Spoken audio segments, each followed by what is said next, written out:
Samoa, tene mai titi, tahine mai tonga. Oh my gosh, so pretty. Lo tino womaniti, lo ma pau pau ale sanga tonu ole le mea umamana yo mataila pei o se tio ata.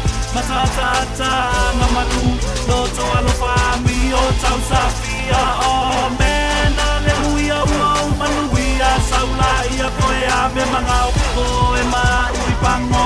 Mea strong, mea stua, mea ese so ese vai que so masta senses fight lo maka ele tene you so fine paka fika fika winga o calling you be mine till I die. Say that don't worry, uana oh oh ilo une fatu malo une fa amoy moy. Say that don't worry, uana oh oh ilo une fatu malo une fa amoy moy.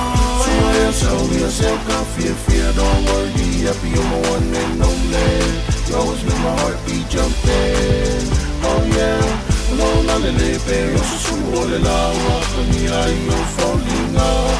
Say what if I pay now? Show you what I will lay out. If you're love, pray for Cassie. I keep myself on the valley. Cause my heart is yours, my darling. You're not killing love, you're always on me. Cause you love oil and honey. Now I feel it can fall so. You mouth there oil loco. Say something, come on, fall.